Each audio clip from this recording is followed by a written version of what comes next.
time for the Luke Howard Show. Woo! Woo!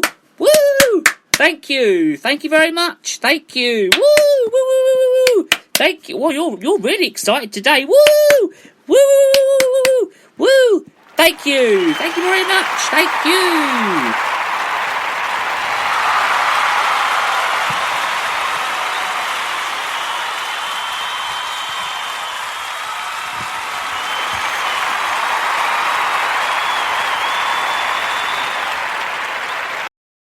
Wow, what a wonderful applause. Thank you very much. Morning. It's Wednesday the 13th of May. 13th, yes, 13th of May. No, it's not unlucky. It's Friday the 13th that's unlucky, not Wednesday the 13th. So you're wrong there. It's Friday the 13th, not Wednesday the 13th. I hope everyone's well. Another show, another day. Well, the weather's surely brightened up. It's a beautiful, glorious day once again. It's going to be a bit cool this week, and then by next week it's going to get nice and warm again. But I've been feeling that it's been very hot already this week, though. Don't you agree? Don't you really agree? I'm Luke Howard, the one and the only. Lovely to have your company today, as I just said. And we've got lots to talk about today. And I want to talk about Ricky Gervais to start with the show today. Now, Ricky Gervais will rake in $5 million to make a new series of Afterlife. So his Netflix deal includes providing new, comedy specials for the streaming giant. He's 58 years old, and he confirmed earlier this week that his dark comedy will be back for a third series. He's due to meet with Netflix content boss Cindy Holland next month to finalise the details. Now, a source said that after Life smashed expectations again, said Netflix that wanted to be Ricky down with a big money deal. They approached him with a blank check, funny enough, and after bashing out the finer details, he will receive just over $5 million for the third Afterlife. Would you believe? Afterlife. So as part of the wider deal, Ricky will also pen a couple of comedy shows and skits for Netflix. They are hoping to have the third series ready to be aired by spring 2021. Well, are you sure about this, especially with all this going on? But with the current lockdown situation, it's hard to pinpoint extra dates. So they previously wrote that and started in the film comedy special correspondence for Netflix. Channel 4 was also interested in a deal with backed out, though the source added that Netflix demands on the market put them off, and they've become a powerhouse in the entertainment world, which is why they can spend the money they do. Well, I never. So I actually hope that goes on really well. Afterlife, it comes out in spring next year, and I wish him the very, very, very best of luck with that. Well, there you go. Are you keeping up with us out there? We've only just started. Are you keeping up? Are you keeping up with the show? Good. Right, okay, so UK rally on taxpayer now, so we're moving on. So the husband of Professor Lockdown's lover is at the centre of claims, but he has been seeing another woman as well. So Professor Neil Ferguson advised the PM to shut down Britain to stop the virus spread. Oh, virus. But quit over rule-breaking romps with Amalie Stats, 38. It is now... she's 38 years old. It is now claimed that Miss Stats' husband, Chris Lucas, 38, also has a lover, which he consent. It is not known if Mr. Lucas, an Aberic Studies, a lecturer who recently showed the virus symptoms, left home in lockdown, so the virus hits his mistress. So the couple's complex love life, potentially, and also increased the risk of transformation of the bug of Professor Ferguson. A source told The Sun on Sunday that Antonella and Chris do not have a confidential marriage. They have both seen other people, and she makes it very clear that she will never be any man's mistress. But it's also okay with Chris seeing other women, and it cuts both ways, and they're comfortable with that. So Professor Ferguson was living apart from teaching in his wife Kim Pellegrin, 54, and their 16-year-old son when Miss Stats stayed in their home in West London, and they also met, and it was said that it was disappointed with his conduct but won't take further action. The Professor and Miss Stats met more than, a year ago on OkCupid, a dating site popular with left-leaning couples who share liberal views. It was created in 2004, though, by the way, 2004, and the 4 Harvard students who claim its focus on social justice helped mathematical Solomons and find, each other. And daters, of course, are asked if they link Brexit, it's the first time I've heard that word in a couple of months, and it was terrible or great, whether the majority should be abolished, and even if they smoke Majonia. The tragic death toll, though, among NHS and care home workers has reached to 203, as tributes were paid at the latest casualties. One experts, what do I know, experts once again, there's a mental health crisis among those who survive. Can I just move on, because I will get back to this, but Captain Tom has been absolutely amazing, and from the bottom of my heart, once again, I'd love to say well done to Captain Tom, and we salute you, Captain Tom. So well done once again for what you've done. There's a round of applause for you.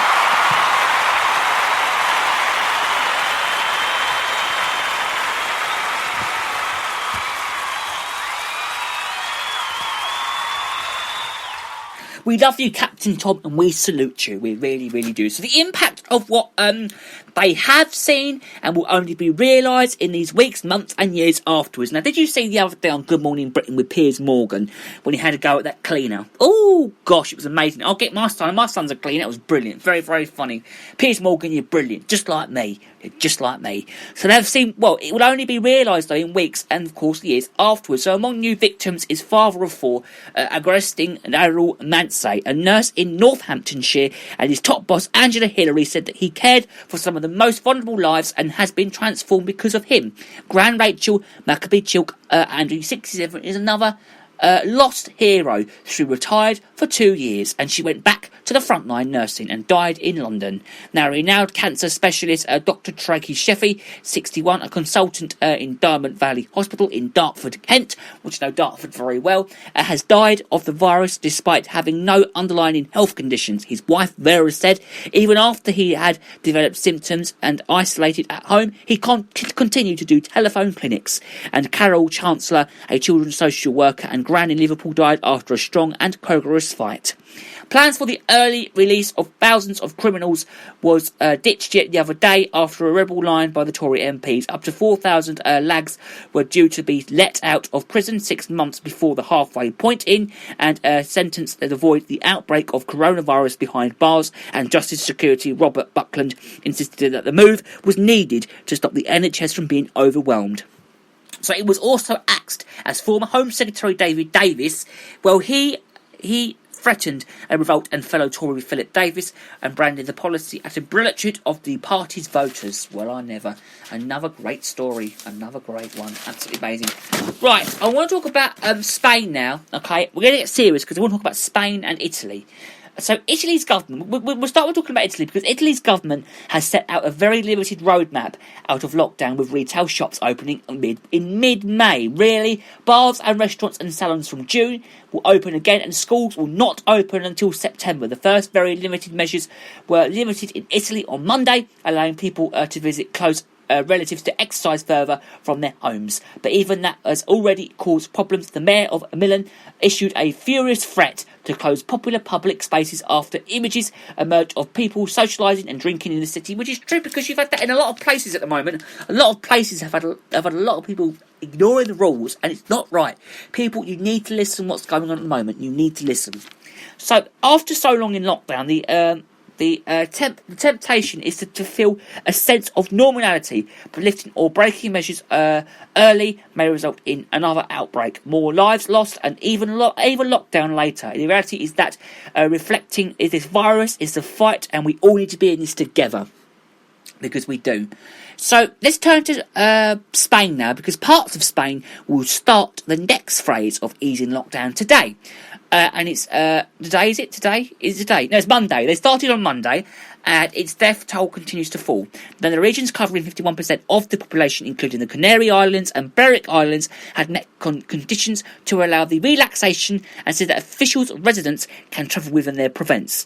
Now, they also attended concepts, and the theatre, bars and restaurants and shops will operate at reduced capacity, and museums, gyms and hotels open for the first time in nearly 2 months. So Madrid and Barcelona, who home of the particular easing, started the other week, and it failed the test, but could be ready to move on to the next stage within a week. Oh my god, a week. week. Italy, the world's third worst affected country to date, saw its daily death toll up to 194 as it Curiosity, and it exits lockdown. New cases of 1,803 were the lowest since March the 10th. In New York, 3 children aged under 10, including a boy aged 5, had died from what appears to be a Care syndrome, possibly linked to COVID-19 that causes life-threatening inflammation. In the US, deaths have exceeded 79,000 and infections to 1.38 million. People, would you believe, which is actually a lot of people. Very, very, they are a lot of people, and a lot of people. So good luck, Spain. My mum's friends live in Spain, so we know Spain quite well because of this. Okay, so now we're going to move on to talk about the Queen's absence. Now, the Queen is set for her longest absence from the public eye. So, since coming to the throne 68 years ago, Her Majesty, 93 years old, has never been out of sight for so long. She was last seen in person at London's Westminster Abbey on March the 9th for the Commonwealth Service. Now, since March the 19th, she's been staying at Windsor Castle with Prince Philip, 98. Would you believe? She's expected to remain there for the foreseeable future, so she's not going to be going back to Buckingham Palace for a foreseeable future. Now, all future emergements have been postponed indefinitely, including plans for a state visit to South Africa in the autumn. It is understood that Buckingham Palace will be closed to the public this summer for the first time in over 20 years. It's never closed for over 20 years, would you believe?